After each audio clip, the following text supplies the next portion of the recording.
and I'm working on that right now. We don't have strong support from property owners. However, I haven't given up yet. And there was 2 locations where there were 2 driveways to a single property. And so we would potentially, hopefully, be eliminating 1 or 2 of those. On-street parking on Gibsons Way, and there will not be any parking on Gibsons Way along that stretch. And then lastly, there was a question about using BC Bike funding for cycle skills training for Gibsons elementary students, and that's certainly outside of the scope of this project, and I'm honestly not really sure if that falls under our mandate or not. And I know that I wouldn't be the one educating kids on it. So that could be if that's something that council was interested in, then, could find out how to pursue that. So all in all, and they, they largely agreed that we had come up with the best of possible solutions for School Road.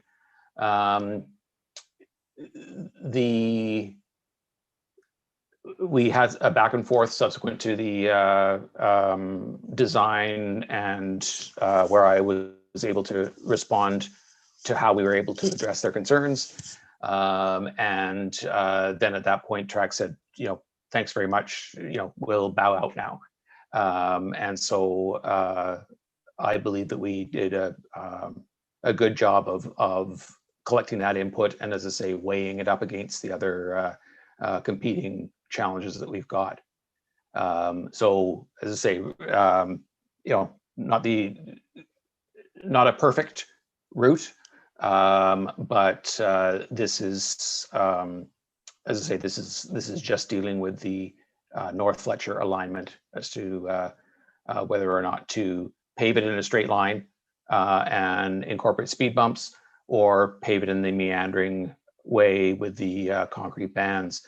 Now, one other thing I should mention, that if there are further challenges that we're not getting as much reduction in speed, shall we say, or is that we would then be looking to come back and possibly put some sort of vertical speed control measure in, such as speed bumps. We would like to see how this goes first before we incorporate those, because they're not ideal for emergency vehicles. I tend to shy away from them if I can, if there is another solution. And if any of you have driven in a fire truck before, they have suspension worse than my Volkswagen.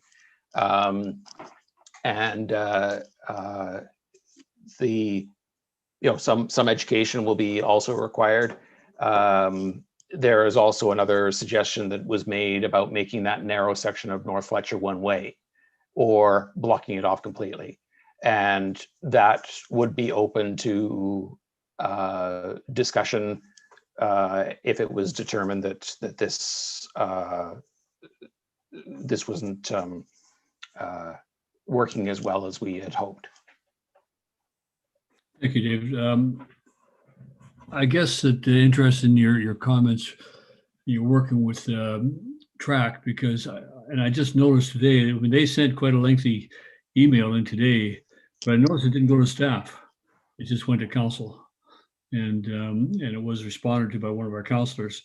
It's interesting they didn't include you on that. I have now forwarded a copy of that to you and to the CAO and to the corporate officer, so we have that as a record. They did revisit some of the things that you had maybe thought had been covered. With council. So I have a couple comments before we turn it back into others. One is that I actually do favor one way for that short strip from Correspondent to School Road. And the reason being is because that's a very confusing area for drivers and for pedestrians. It's a very tight area. I walk that quite a bit to and from the office, and coming off of when you come to that corner, you're looking for traffic coming north and south, as well as traffic coming east and west in the off alignment of the intersection. and that can be very confusing. So given that you're putting almost a bullnose out on that intersection now, as you come up School Road, I would strongly favor that to be one way onto School Road, and not come off of School Road onto that section. The other thing is that in your report, you mentioned that one of that you might change the traffic patterns and forcing vehicles to go up to Weingart or Martin. I would prefer you simply make all that area 30 kilometers an hour rather than just that one street. So Martin, Corlett, Weingart, and North Fletcher should all be at 30 kilometers an hour, so that there is not that encouragement of traffic saying, well, I can get there faster if I go this way. They're going to hit the 30-kilometer anyway, sort of thing. So then they will get used to that. And we'll get used to Martin Road. The in the design where you have the concrete strips on either side, those concrete strips are a little confusing to pedestrians because they actually look like sidewalks. And I'm very familiar with Goddard Road, having lived there for a number of years, and familiar with trying to walk in that area and wind in and out of the parked cars that park with their tires up on the concrete strips, because they also need to park. And Goddard has more of a challenge, I think, than North Fletcher will have, because it doesn't have quite as quite as long a driveways where people can get off. But it is going to be such that the pedestrians will think that that's their sidewalk and will inevitably find vehicles parked on that sidewalk. And I was wondering if we can't go to a design similar to Franklin Road, where we actually have a soft pathway off of the road, actually separated from the road surface by plantings that have been primarily put there by neighbors. I remember, back in 2002, when the first design for Franklin Road was very much like Shaw Road, a wide asphalt with sidewalks on both sides, and it looked a bit like a landing strip as you came down. And the neighbors responded to that and said that's not what they wanted for their local road. The alternative of narrowing the asphalt and putting a soft pathway off of the road, with allowing the neighbors, they did most of the plantings along Franklin Road, allowing them to plant in there low bush, not trees, has been very effective in that particular stretch of road. And that I think would create that walking path that I think people will be looking for along there. I think that's probably all I had to say at this time, but I think that within that 20-meter right of way, we're leaving lots of space. And even though the design does show trees, I wouldn't recommend we put trees in that, because it is a view protected area as well. And to put trees that might grow up, and I see some of the comments around that. So, but having those low growing shrubs like Franklin Road makes a lot of sense. I just do know that as a pedestrian, we look at that concrete strip as a sidewalk, and you, I think there's in the mail file right now. There's a lady asking why can't we actually do snow clearing on that? I mean, it's either road or it's sidewalk. I'm not sure what it is in our plans. It's just a little confusing. I could respond to that, Mayor Beer, if you like. You made a number of comments. I tried to jot them down. I'm not seeing a problem, apart from I believe a bylaw needs to be passed in regards to making that area 30 kilometers an hour. The challenge that you have with posting an area other than 50 kilometers an hour is that it needs to be enforceable, which means you need signs at both ends of the road, every intersection, et cetera, et cetera. And you can end up with a huge amount of sign clutter. In this location, I don't think that would be a huge issue. The one caution of that, of course, is as soon as you put up 30 kilometers an hour, people do expect enforcement. And we could ask the police to be down there, but The town is not in charge of enforcement. We've managed to do Crucial Road. Crucial Road, as you leave Gibson's Way, is sort of posted at 30. So we've managed to do that in some areas. Yeah, no, and as I say, I'm not seeing a particular issue with this. I'm just raising the mention here. I wasn't aware that we were having problems on Goddard Road with people parking on the surface, the hard surface. They're not supposed to be, and we might be out there with no parking signs. So on North Fletcher, no, there will be no parking. It'll be posted, no parking on hardened surface or no parking on road. And all the parking will be off the road, and it will be a little bit more clear, shall we say, as to where those areas are for vehicles. So it will be clearly marked as no parking, and whenever you have, whether it's, no parking signs, it will be up to our bylaw enforcement to be out there should there be an issue. And I think after an education period, if it's necessary, that people will learn that no, you're not to park on the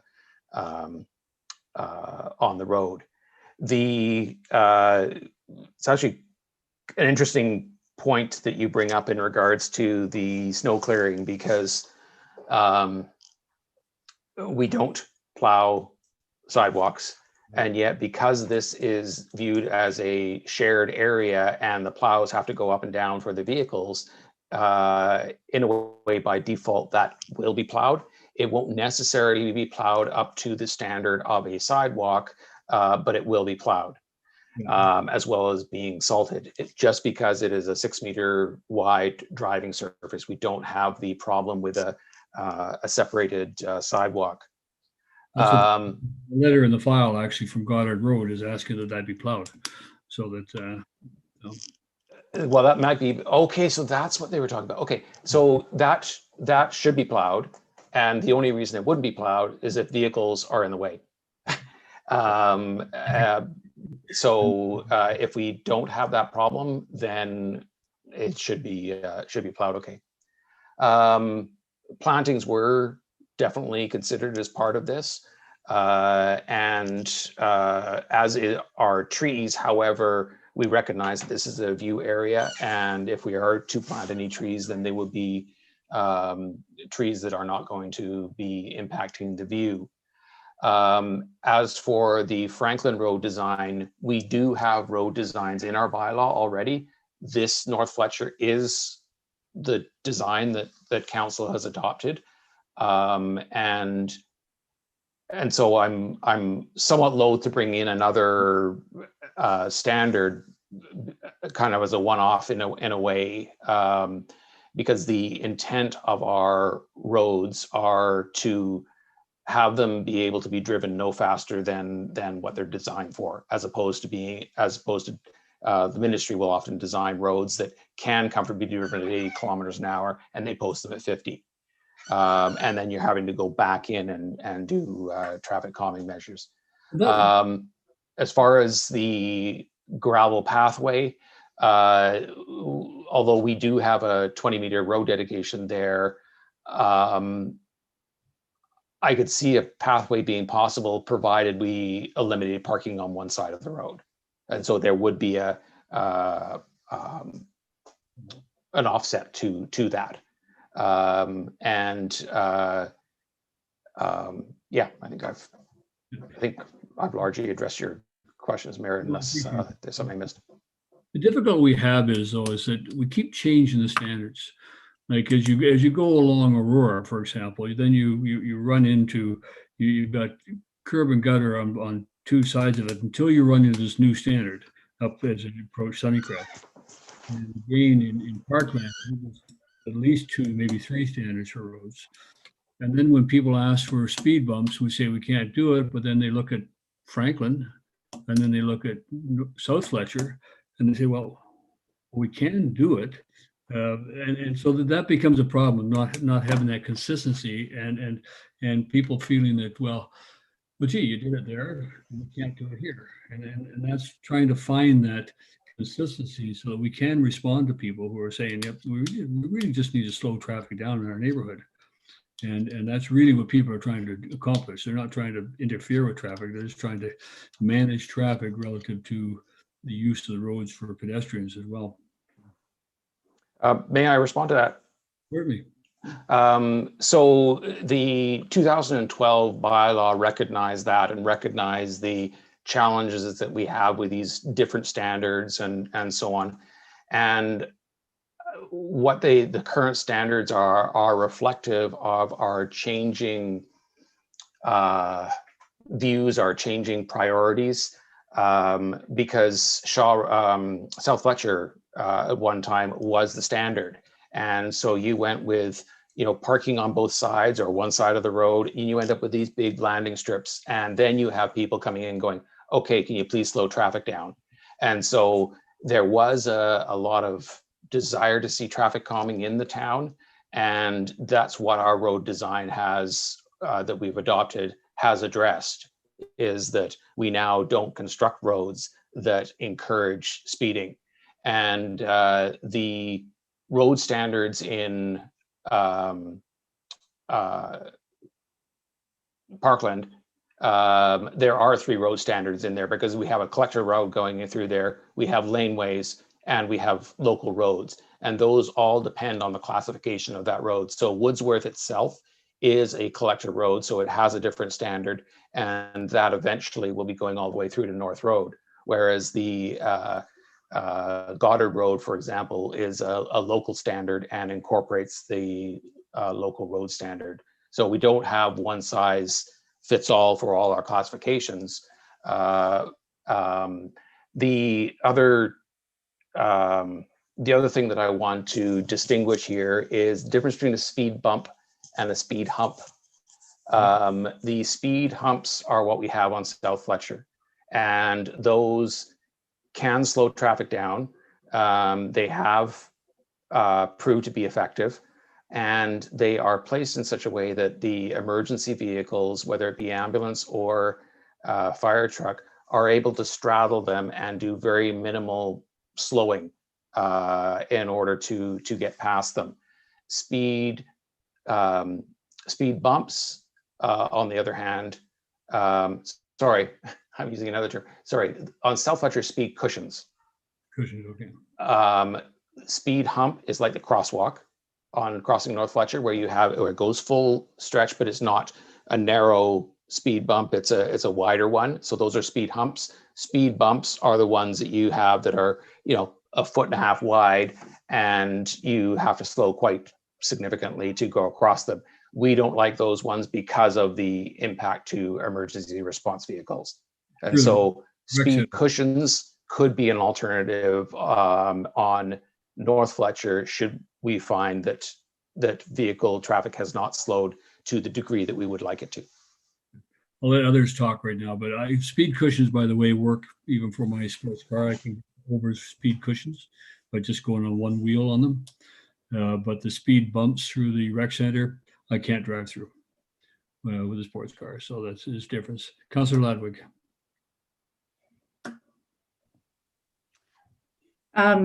So I know that this is not what this report is about today, but I need to understand the decision made not to go down Gibsons Way. I really do. I mean, it is the obvious route. And so people, I imagine, are going to ask, why didn't you guys just carry the sidewalk down Gibsons Way going down the hill? Yeah, because we have to. Is it because it's wide enough? Is it not? It's not wide enough. First obstacle, you have an open ditch. And so we have, again, these priorities where we try and keep open ditching wherever possible, and then balancing that. But more of a significant thing is the driveways, because if you have a driveway, like a lot of the driveways just go straight up from the road like that. Well, as soon as you put in a bike lane, the driveway is even steeper. And so it's just not physically viable to actually put, even if it was behind the ditches, and just not a reasonable way to be able to put a sidewalk down there. On the opposite side of the road, where we did the shared multi-use path, we didn't put in a bike lane and a sidewalk because we were restricted by the slope on the other side. And so we've squeezed everything that we can into that section. And so that's why the bike lane doesn't go down there. Ironically, as it's is the probably just sidewalk. my driveway. It is literally probably just my driveway that makes that not possible, unfortunately. No, it is actually all of them. All of them would have to have significant regrading done to them to be able to even consider a bike lane or a sidewalk. We have looked at that. Okay, thank you. I just needed to understand that Yep. because it is, okay. Also do that. Thank you.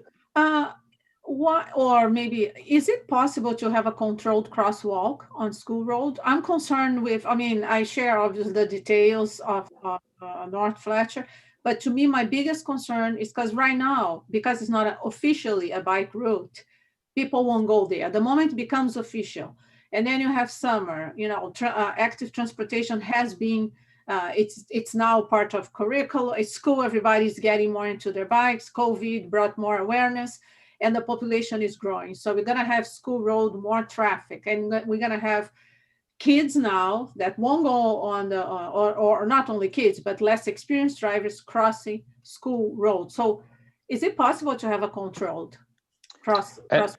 Anything is possible, but I would not recommend it. Why? And that is because you have, well, a couple things. One, you have, regardless of whether it's a controlled crossing where you have it operated by pedestrians or cyclists, you have a downhill slope there. And so in the wet weather, you know, that's going to be a very, very challenging place to stop. In fact, that's why School Road is actually a three-way intersection, is because vehicles traveling up have a hard time starting again on the slope. So there is data out there that shows that you put in a mid-block crosswalk, you will see accidents increase. And the other thing that happens as well is, and I've seen this firsthand, I'm somewhat passionate about this, is that you have pedestrians at a crosswalk and they believe that they've got the right of way. Yes, they do have the right of way. However, if they will often cross without looking, whereas if it is not marked, they will take more care. And I saw that, well, as I say, I saw it firsthand, and in Langford, when I saw a kid step right out in front of me because it was a crosswalk, never once glanced in my direction. Fortunately, he was okay, but I've become very aware of those challenges. They put in another crosswalk on a popular route and had to take it out because of the increased number of accidents. On down near Davis Road, that new crosswalk with the flashing lights, I saw a jogger and a dog run straight out. Yes, the lights were flashing and vehicles were supposed to stop, but they didn't. And so we can say what is right and what's legal and so on, but in certain locations, it doesn't matter what's legal because the risks are too great. And I can't express that strongly enough, especially on a location like this, or even on Gibsons Way. Is it just not the place to have a crosswalk like that? Maybe we should. We are looking at seeing if there is some way that we can put some sort of warning lights up, but they will be further up the hill. I can't remember what the term was that was used, but you become blind to them after a while. You know, just need to think of how many trucks were trying to make it up School Road when the bypass was closed.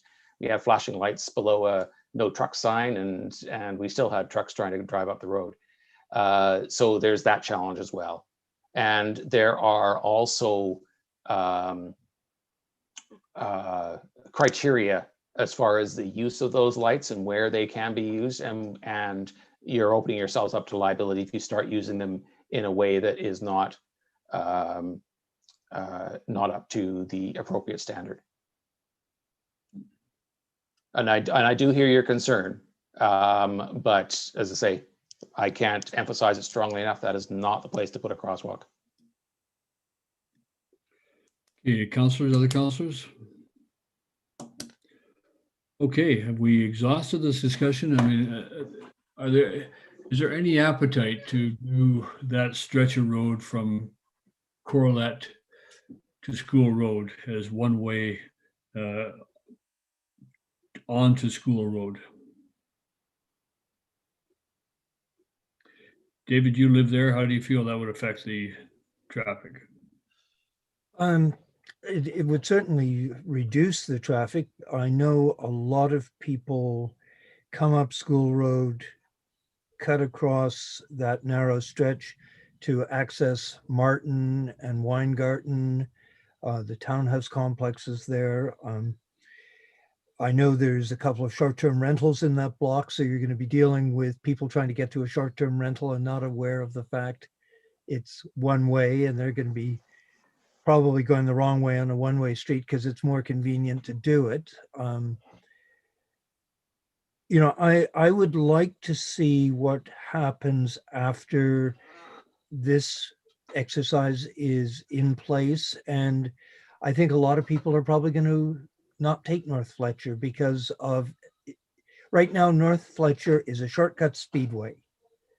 If the speed's reduced on North Fletcher, I think it's going to reduce the problems on that narrow stretch that people are going to be approaching it at the speed it was intended to be at, which is 30 clicks. So I would hold off making that stretch one way at this point. I think the measures that Director Newman has indicated with choking the intersection is going to have a lot of impact. So at this point, I would hold off. Yeah, moving traffic off of North Fletcher, the report suggests they might go to Weingarten and Martin. Is council support changing those as well to 30 kilometers an hour? People aren't going to take Weingarten or Martin to come down Corlett onto North Fletcher. North Fletcher is the shortcut. Cutting through those other neighborhoods is not a shortcut. They already do, by the way. I mean, we see that when we're walking all the time. For the vehicles coming behind us and then turning down Corlett to get on that intersection. They already do that. So yeah. Councillor Ludwig? I think I'm with Councillor Kroll on this. If this is going to get implemented, I'd like to see it implemented as is and be open to feedback from the community. And if people on Martin, you know, and start complaining, saying that people are bombing down their road, then I'd be open to looking at that time. Yeah, so we're relying on people to complain about it as opposed to anticipating. The report even anticipates it. So we're relying on saying, well, okay, but not until they complain. Because I mean, we already have done a crucial. If you turn on the crucial road off of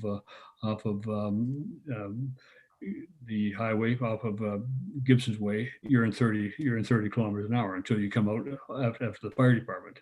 I think there was an initiative. John Hurd, you might remember John Hurd. He wanted to kind of move all of our local streets to 30, and in some sense that does make sense. But when we are potentially diverting traffic, even during the construction period, they're going to find an alternative way to get down that way, and then during construction, that's one. So that, and I, you know, full disclosure, I live on Martin Road, but that being said, vehicles already come down Martin Road to bypass North Fletcher.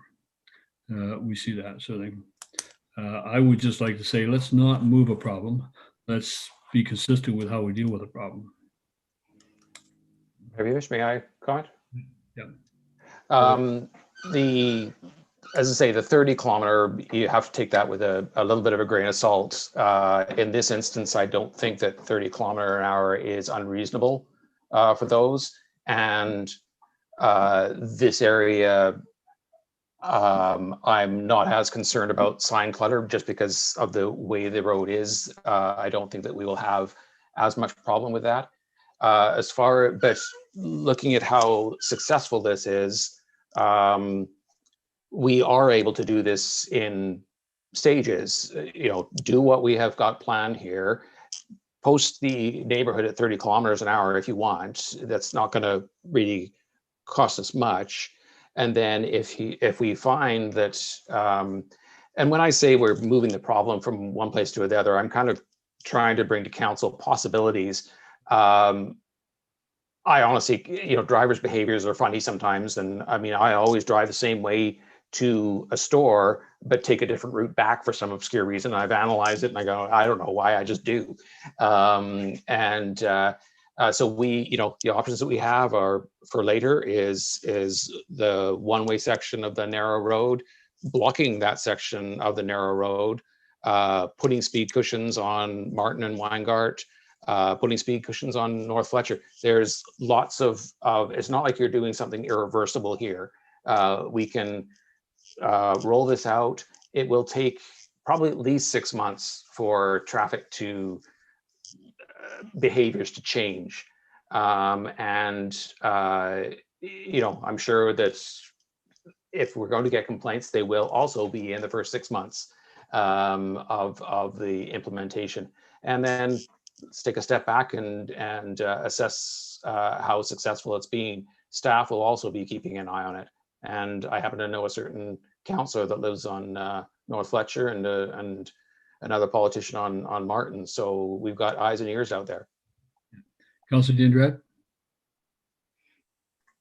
Yeah, I agree with Mayor Beamish in regards to consistency, because, for example, I think if the whole all the streets internally are 30, people that don't want to slow down, they will go through Gibsons Way and then they would take School Road. While if you have one that it is and the other doesn't have the sign, I would think that naturally you might go to the other way. So I mean, if it's not a big deal to put a sign, I would feel more comfortable, because now you're also training people. To me, it's the training. Now this area here, no matter where you go, this is a 30K area instead of, oh, this is a 30K, but the street on top is not 30. So to me, it's even more confusing. So in terms of getting the message, to me, I mean, when I see all small streets, I do 30 regardless, because I have internalized, because I also live in the area that is 30. But I think just is important for consistency in this regard. Thank you. So we have a recommendation, and that is that number one, that council support the reconstruction of North Fletcher Road according to the town's local road standards to be funded from the existing Gibsons Way improvement budget and the pavement rehabilitation project budget. Deal with that one first. That's one in the report. Somebody like to make that motion?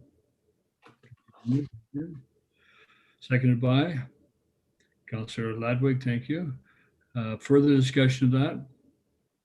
Yeah, appreciate that we have had consultation with the community on this, and that's evident from the report. So all in favor? Thank you. Opposed? No, none opposed.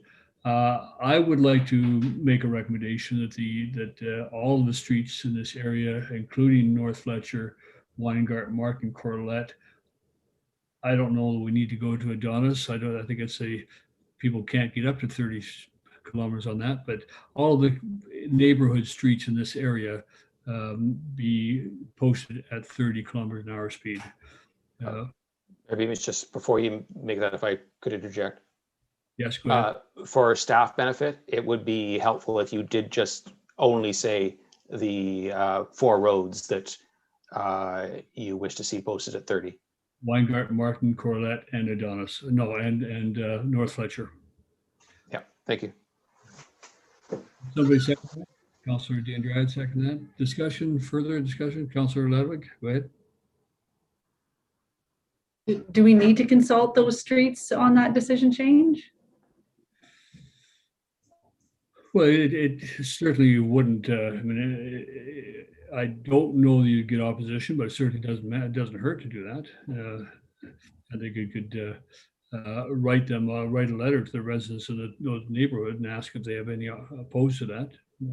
I think it's the proper thing to do. Not only that, it makes them aware of it, if nothing else. Yeah. So that that would be the part of the motion and include the motion, and that the residents be consulted prior to posting. And you agree with that amendment, Councilor Diandrad? Okay. So further discussion on that? All in favor? Okay. Opposed? Is that in favor or late opposed, Councilor? Is that a late in favor, Councilor Crowell, or an opposed? It was just a late in favor. Thank you. Okay, well, thank you, David. It's a complex issue. I appreciate that. It's trying to make things softer, easier for people to get around the community. And that if we didn't have the darn hill, that would solve all the problems.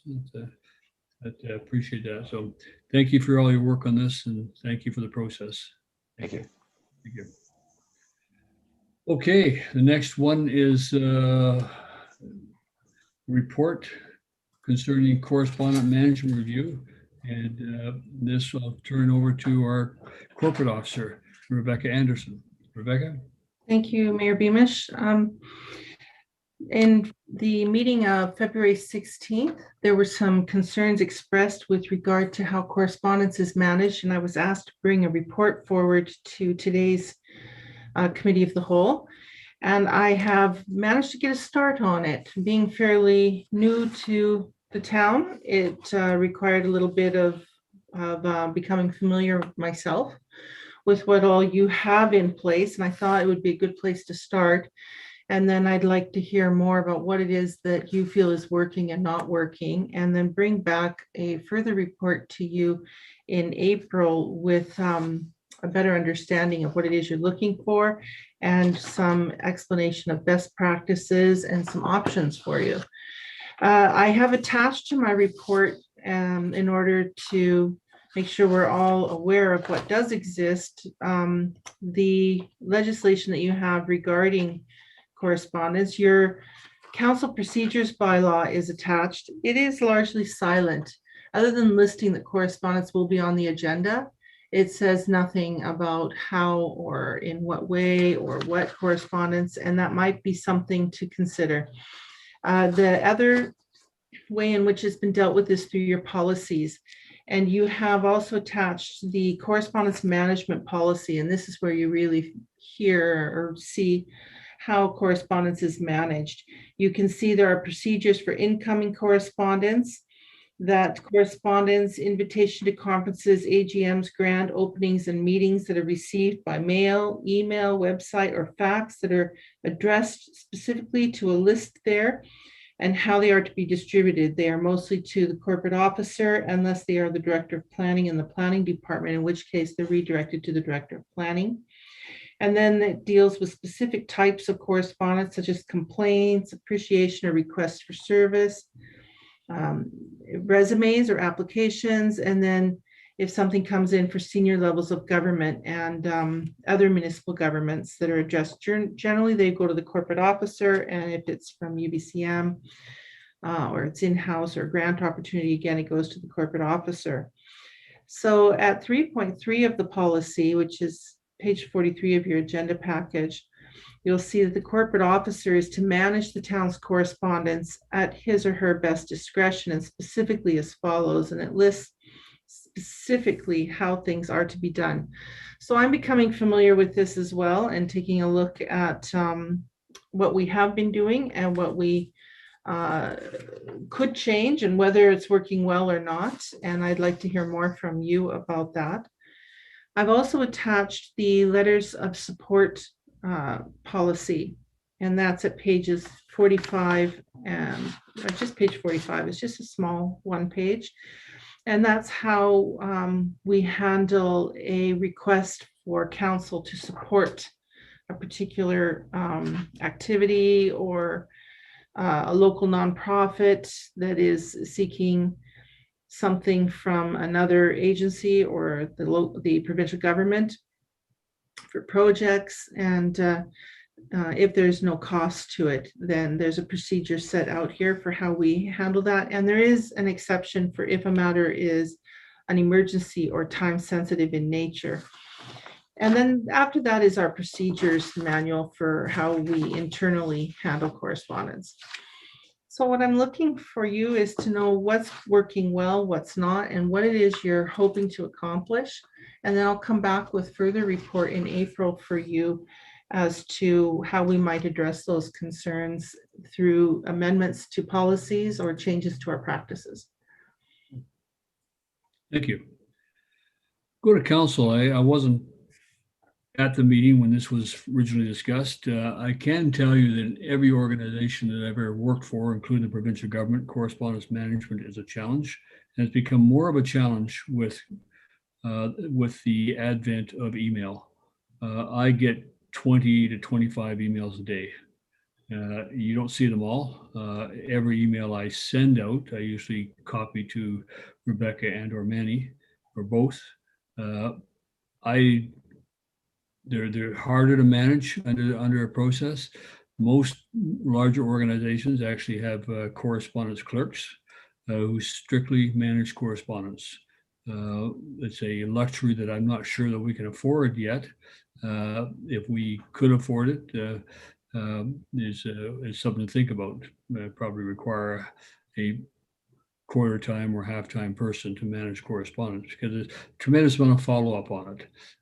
You receive it, you log it, you follow up with the recipient after that 10-day period and say, please, haven't seen your response, please advise, have you responded, or what are you going to do with it? And that's basically the role of a correspondence clerk, is to keep on top of where correspondence is at any one time in an organization. I'm not sure what the problem was that brought this issue to council table, because as I say, I wasn't present at that meeting. So here, Councillor Lumley. I know it was discussed, but I think I brought it up.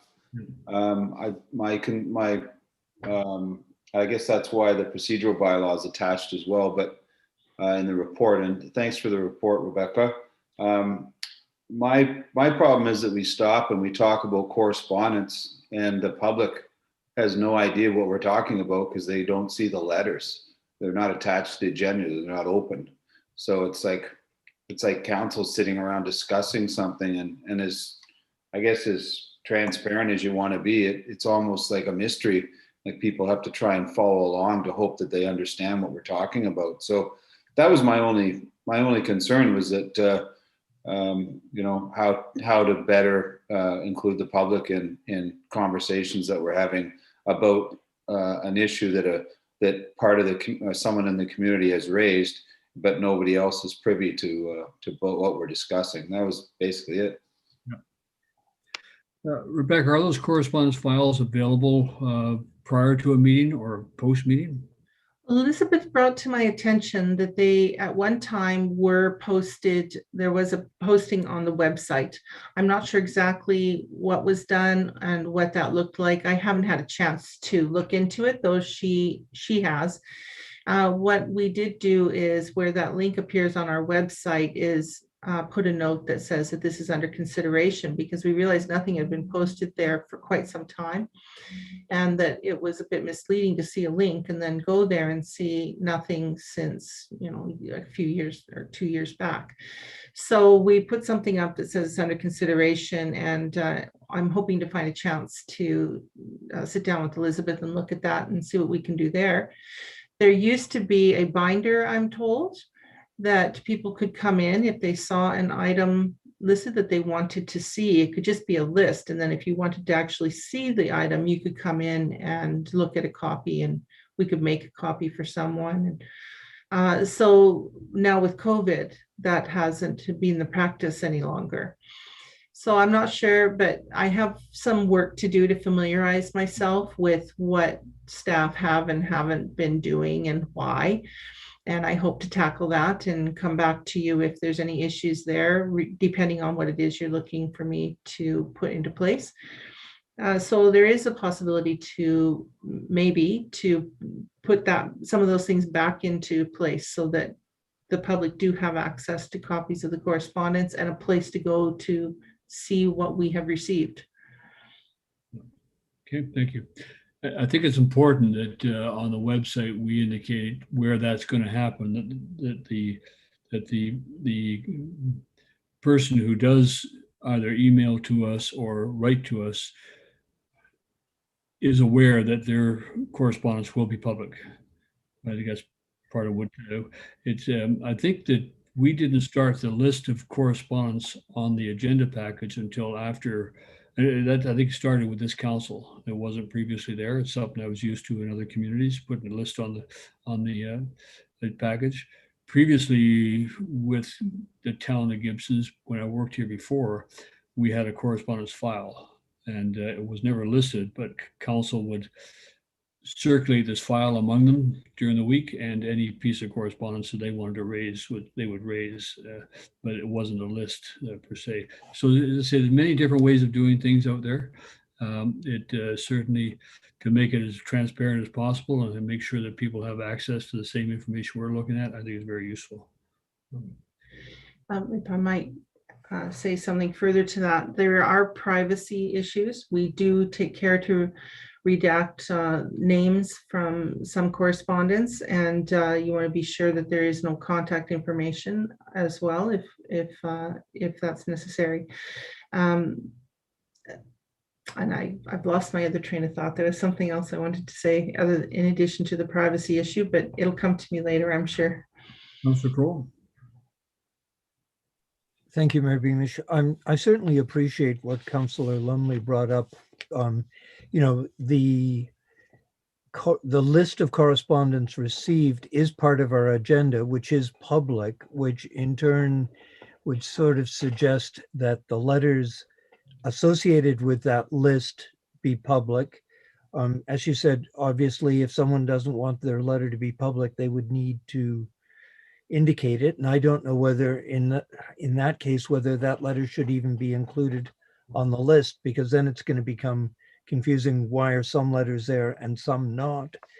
But you know, I certainly do, you know, agree that it's confusing for people when we start talking about something and people either in the audience or watching us on Zoom, or even worse on YouTube if they're watching it after the fact, because they haven't a clue to know where to go to try and find the letter. So, you know, obviously if we can bring some clarity to it without it turning into a major work production item, I appreciate just the time it takes to go through and redact information that might be considered personal. It becomes a bit labor intensive. Councillor Ladwig. Yeah, I supported Councillor Lumley bringing this issue up primarily for the reason that he just mentioned. But even just operationally, when we're in meetings, I find it difficult to have to dig into my inbox, my email inbox, and try to refer to letters that we're looking at and then to speak to it. Now that we're in this COVID reality and we're all working off of our laptop, it's not an effective way to comment on things. So I'm all for the open transparency. I think it should be outlined in our agenda, make it easier for us. I think we'll get better feedback from councillors if it's right there for us to review, and it's better for the community. Yeah. Councillor Diendrad. I wonder if there's the same way people go on the website, instead of sending email, and there could be, I'm sure a programmer can do that, you have an option, because to try to inform the public whether they want or not, some people would read, would be informed, and some people would, but if you have the same way you have in order to sign for an app, you have to say yes for the terms of use. And by the time it prints already at least the name of the person, and if the person says it's private, then I would still like, we cannot anticipate that everybody wants to share with the public. So we could still have some sort of, maybe this format for the private letters. I understand that can be complicated, but this could be, I wonder if a program in the website, perhaps Elizabeth can investigate that would make things easy for staff. One thing that I find, which I would like every correspondence that it's directed to council, mayor and council, I would like to see whether, it doesn't matter the subject, because if someone takes the time to write to mayor and council, they want us to read. What would be nice is, for example, if it's something that a department would like to, sometimes people write to mayor and council, but let's say it's something regarding the planning department. So I see that sometimes there's a written that, okay, this was already taken to the planning department. Then you don't have to wonder if it has been addressed, but sometimes it's not. So I think that would help council also to understand where we are at with things. But I think what is important is that the correspondence will be timely. I noticed that there was a letter, a correspondence that was taken. It was a correspondence sent on November and was taken from the council reading files and just was presented on February. I don't feel comfortable with that because it was sent to mayor and council. So someone wanted to mayor and council to read. So that to me is a priority, one of the priorities. But if we could have a better sense of the correspondence, that whether the mayor responded, because sometimes Mayor Beamish, you're saying that you respond, but if we don't know, but we are also not supposed to respond because we are counselors. This is not a council. I feel challenging. So if we could also know that you have addressed that, or just CC us, I don't know, any ways that we can see it, that things have been dealt. Yeah, I think there's certainly we could do correspondence can be handled different. It's challenging. It's challenging with emails because it's so easy for people to not know who they're going to send the email to. They simply send it to mayor and council, and so we get a large volume of emails. And the other thing is that it's challenging for counselors to get an email and not want to kind of respond and get involved in the conversation, often prematurely. I'm also aware of, having been in the role of CAO, that it's also a trick to go to mayor and council to ensure that my issue gets dealt with before somebody who's dealing with staff, because the mayor is going to tell them to do it.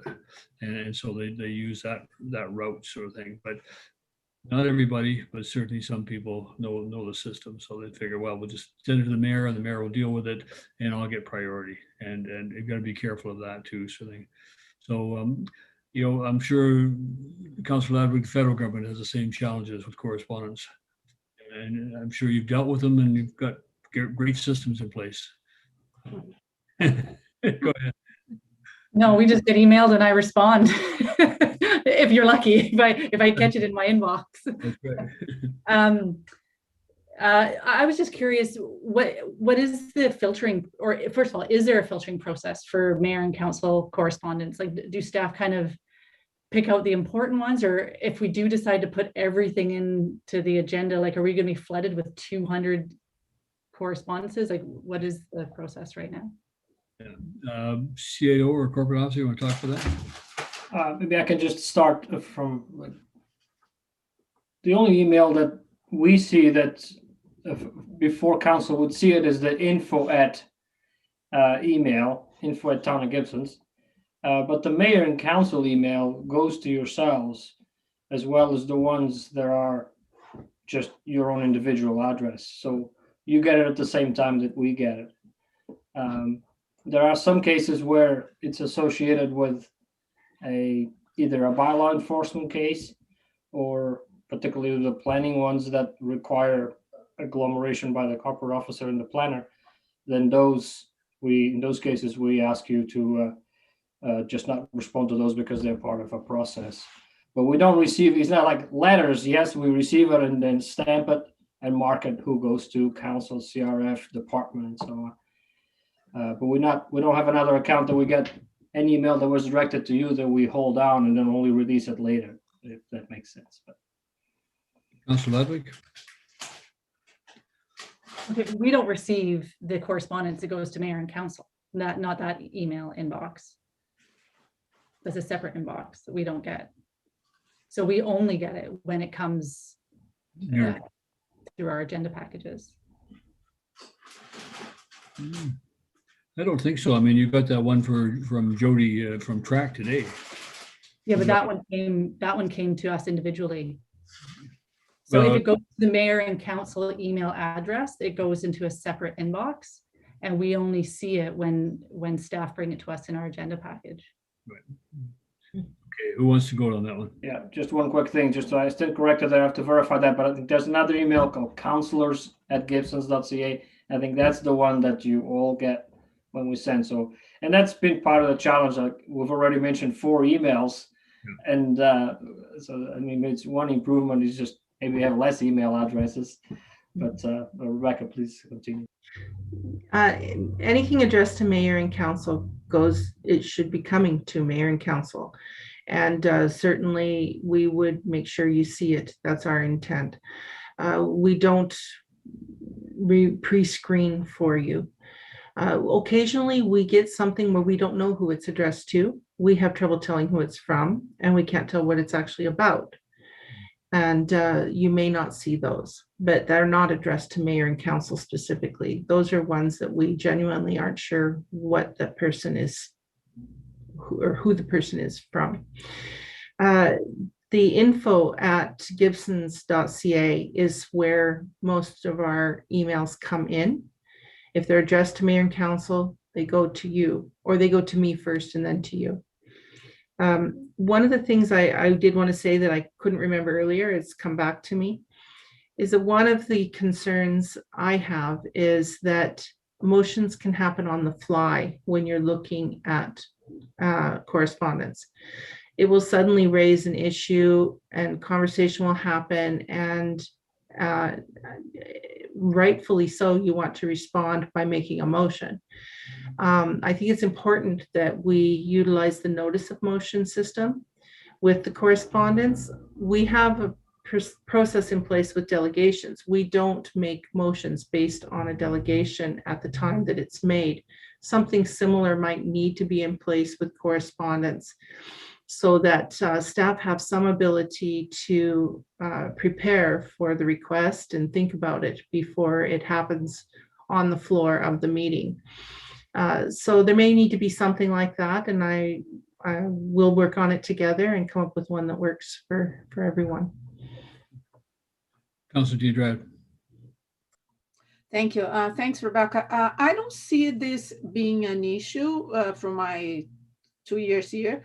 I think perhaps maybe one occasion or something, but because we also receive, we have access to this correspondence before, because every Monday, so we already have, for example, there's a correspondence that, where actually there's an email that it was directed to us, and I'm gonna be talking to, to the mayor, how we like to address that, and if, obviously, I'm not gonna bring, I might comment on the meeting, but necessarily, because I think at least I understood the thing, not making motion on the speed. So I'm not seeing this as an issue, but it's good to have a process in place, right? If no, exactly, because there are some issues that they come and it's important to have a discussion. We don't need necessarily to make a motion right away, but I think it's important to have the discussion. Good. Okay, any further discussion of this? I don't think we're looking for any resolution of this today. We did receive it.